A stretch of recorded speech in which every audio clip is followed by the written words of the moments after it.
পশ্চিম আফ্রিকার দেশ মালিতে বেড়েছে জঙ্গি গোষ্ঠী আল কায়েদা এবং আইসিস সংশ্লিষ্ট স্থানীয় সশস্ত্র বিদ্রোহী গোষ্ঠীগুলোর তৎপরতা। সাম্প্রতিক সময়ে এসব গোষ্ঠীগুলোর কারণে সহিংসতার ঘটনা অনেক বেড়েছে, যা অস্থিতিশীলতা উস্কে দিচ্ছে সামরিক জান্তা শাসিত দেশটিতে। এমন পরিস্থিতিতে মালির পশ্চিমাঞ্চলের কোবরি এলাকা থেকে ৫ ভারতীয়কে অপহরণ করেছে স্থানীয় বিদ্রোহী গোষ্ঠীর সদস্যরা। বিষয়টি নিশ্চিত করেছেন দেশটির কর্মকর্তারা। অপহরণ হওয়া ভারতীয় নাগরিকরা সবাই স্থানীয় একটি বিদ্যুতায়ন প্রকল্পে কাজ করতেন বলে জানানো হয়। ওই প্রতিষ্ঠানটির কর্মকর্তারা জানান, গত বৃহস্পতিবার কোবরি এলাকা থেকে অস্ত্রের মুখে তাদের অপহরণ করে নিয়ে যায় কয়েকজন। তাদের বর্তমান অবস্থান সম্পর্কে জানা যায়নি। এ ঘটনার পর বাকি ভারতীয় নাগরিকদের রাজধানী বামাকোতে সরিয়ে নেওয়া হয়। এখনো পর্যন্ত এ ঘটনার দায় স্বীকার করেনি কোনো গোষ্ঠী।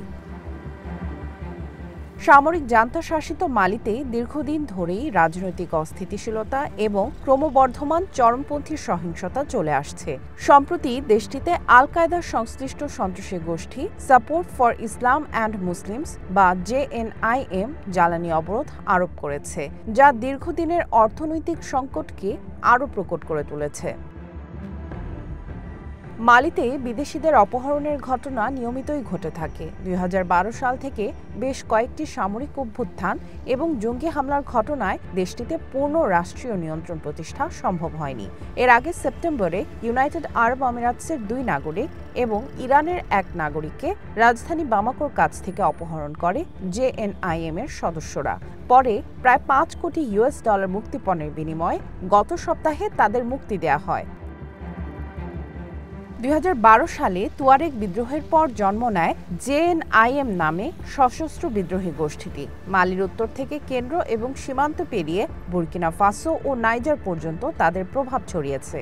মালিতে এসব গোষ্ঠীগুলোকে দমনের প্রতিশ্রুতি দিয়ে ক্ষমতায় এসেছিলেন জান্তা প্রধান আসিমি গোইতা, কিন্তু তার সরকারের ফ্রান্স ও আমেরিকার সাথে প্রতিরক্ষার সম্পর্ক ছিন্ন করে রাশিয়ার দিকে ঝুঁকে পড়ার সিদ্ধান্ত খুব একটা সফল হয়নি।